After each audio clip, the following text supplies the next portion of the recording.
रहना, काय की चिंता करना, समय आएगा। विश्वनाथ पर भरोसा रखना, श्री शिवाय नमस्तुभ्यम का जाप करना। ज्यादा दुख हो इस हृदय में तो जो रुद्राक्ष तुम्हारे पास में रखा हो, कैसा भी हो, कैसा भी। अब कई लोग कहते हैं महाराज जी ये रुद्राक्ष प्लास्टिक का है क्या, ये असली है क्या, ये नकली है क्या। आधे से ज्यादा लोग तो संशय में पड़े हैं।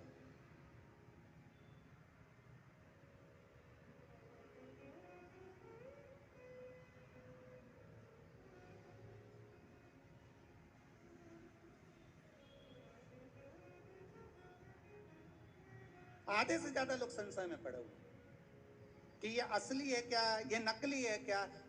अरे नकली भी है ना, विश्वास तो असली है।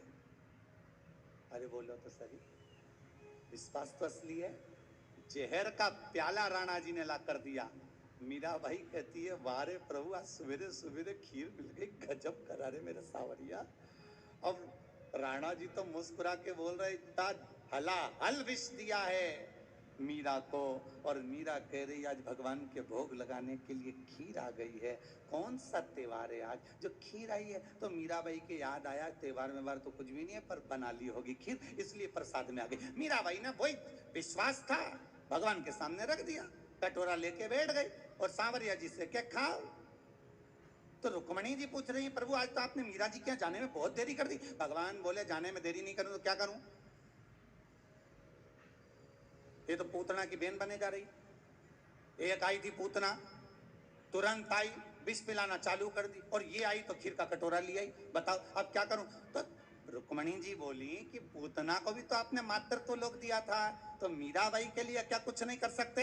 भगवान कहने लगे बस अब चिंता मत कर। मीराबाई ने जो कटोरा भगवान के मुख से लगाया, भगवान छूते ही उसको अमृत कर दिया। ले अब पी ले तू।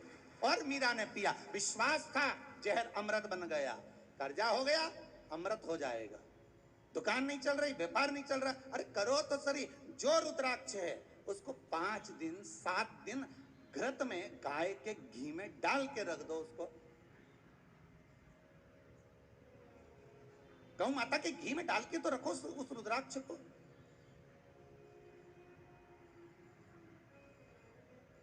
असली है कि नकली। अब हम कह दें कि हमें तो यही पता नहीं है कि तुम असली हो कि नकली। अब संसार है दादा, ये तो ये बात तो कह नहीं सकते। हीरा को परखई कोई नहीं रहे। तुम्हारे हाथ में जो हीरे की अंगूठी है किसी व्यक्ति को ले जाकर दिखा देना, एक सुनार को दिखाओगे हाँ है अच्छी तो है परंतु ये इतनी कीमत की, हाँ तुम कितना बता रहे हो, तो क्या हमारी कीमत मत पूछो, तुम तो बताओ कितना का पुखराज है। अब पुखराज ऐसा लग रहा है कि देखा दाखी करके बोले 5-1 हजार रुपए का तो होगा। अच्छा फिर दूसरे जोहरी के लिए जाना, पुखराज कितने का, तो क्या 15,000 का। और जोरदार के पास जाना तो क्या ये 20,000 तक का है। कहीं का तो कह देगा नकली दिखे रे, कहीं असली पुखराज है। हीरे की अंगूठी पहनने वालों के भी हीरे को अगर भाव लगा पूरी दुनिया में मालूम करके देखो, अलग अलग जगह पर जाकर मालूम करना हीरे की, ये कोई ठीक नहीं, कोई ठीक नहीं, पर कोई परखदार मिल जाएगा ले जाएगा। कई लाखों का हीरा है, बस विश्वास अगर पक्का है। असली और नकली के चक्कर में मत पड़िए। तो कौन सी थी रे, गीता और सीता, इनके चक्कर में मत पड़िए। ये असली की ये नकली, राम जी ये असली ये नकली है। यहाँ तो आदमी समझ में नहीं आए कि असली है कि नकली है। रुद्राक्ष देख रहे हैं एक मुखी चाहिए, अब जो लेने आया उसका भी मुंडा देख लो तू कितने मुखी है। पहले ये भी तो देखा जाए, पहनने वाले को भी तो देखो ये कितना मुखी है, अपनी बात पे टिके ही नहीं। थोड़ी देर में कह दे ऐसा, थोड़ी देर में कह दे वैसा, थोड़ी देर में कह दे ऐसा, थोड़ी देर में कह दे वैसा। दिन रात झूठ कपट छल बेईमानी का दिन रात करे और कह के एक मुखी रुद्राक्ष दे दो। भगवान सोचे एक वृक्ष में एक मुखी रुद्राक्ष केवल साल में एक बार आता है, तो भगवान भी कहता है एक मुखी मिलना कठिन है। संसार सागर में एक मुखी बोलने वाला भी मिलना कठिन है, बस कहेगा तो मीठा बोलने वाला मिल जाएगा। अरे सब तुम्हारी तारीफ करने वाले मिलेंगे, सारी दुनिया के लोग खूब तारीफ करेंगे। कमला भाई ऐसी जोरदार, कहीं के ना भेरू सिंह इतना बढ़िया, वो तो कहीं का एक मुखी हो ही नहीं तो मुंडा पे के चले जाओ। ऐसा भेरू सिंह गढ़ा देखिया, एक मुखी है तो क्या ना। रुद्राक्ष एक मुखी ढूंढ रहे हो तो तुम भी तो सोचो कि रुद्राक्ष का असर कब होगा। अब क्या कहे, हमने तो एक मुखी रुद्राक्ष लिया गुरुजी, कितना का, मिले ही नहीं। फिर 40,000 खर्च करे, हम गए थे नेपाल, पशुपतिनाथ का दर्शन करने, काठमांडू से लेके आया। हमने कहा दिखा दे जरा, उन्हें जो रुद्राक्ष दिखाया, हमने कहा जो, हम पहनता पहनता तो 3 साल हो गए पर असर नहीं आई रहा। तो हमने कहा रुद्राक्ष तो एक मुखी है पर तू ना जाने कितने मुखी। रुद्राक्ष असर जब करे जब एक मुखी रुद्राक्ष पहने, तो एक मुखी आदमी होना चाहिए, असर भी तो करना चाहिए। अब वो हमसे पूछे कि गुरुजी आप बताओ एक मुखी कैसे होते हैं। हमने कहा अभी बाद में कभी कथा होगी तब सुनाएंगे, अभी तो तू जा, राधे राधे का भगवत भजन करो। दुनिया कितने भी दोष देखे, दुनिया कितने भी ताने दे, दुनिया कितने भी अपशब्द खाए, तुम भजन चित्त में लगे रहो ना। तुम्हारा विश्वास क्यों डोले साहब?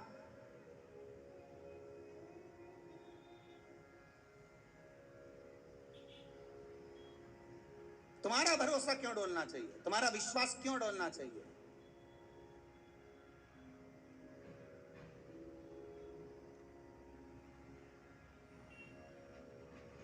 जब तुम विचार कर कर बैठी हो कि मेरा विश्वास नहीं डोलेगा, तो फिर काय को डोले?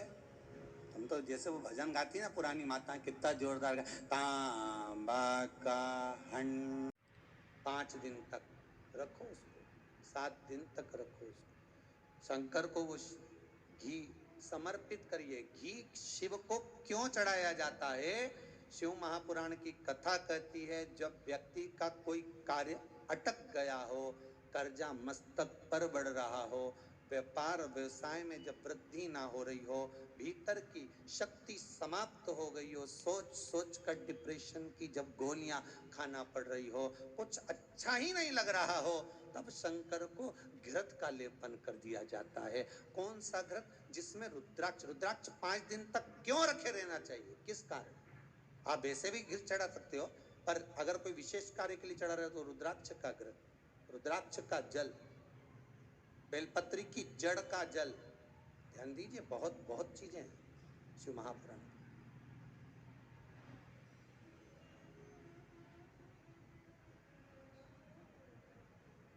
वो घृत समर्पित कर, बाबा का स्नान कराओ, पूजन करो। अब घी चढ़ाने जा रहे हो तो दूध भी साथ में ले जाओ, दही भी ले जाओ।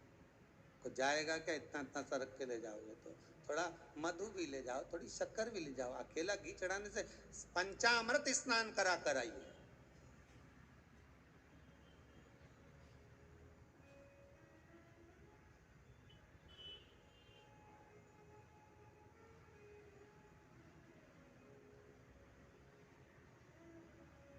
पंचामृत स्नान।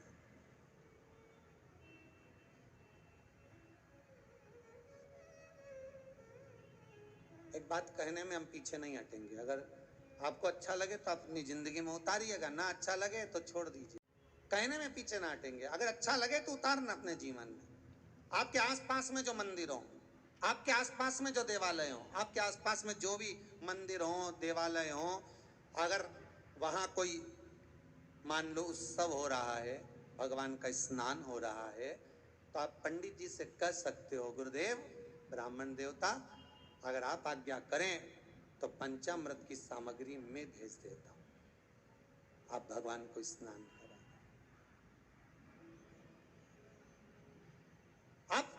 आप कहें तो मैं पंचामृत की दक्षिणा दे सकता हूं, आप भगवान का स्नान करा देंगे।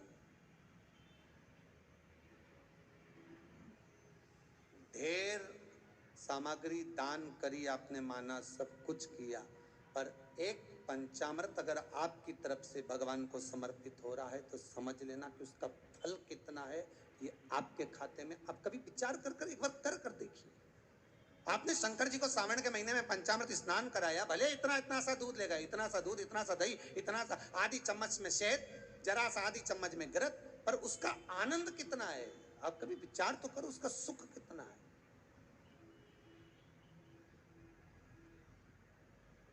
वो सुख कितना है।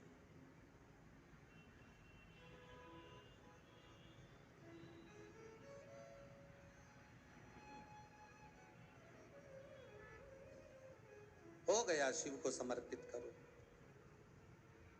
सबसे ज्यादा घी 12 ज्योतिर्लिंग में से कौन से ज्योतिर्लिंग पर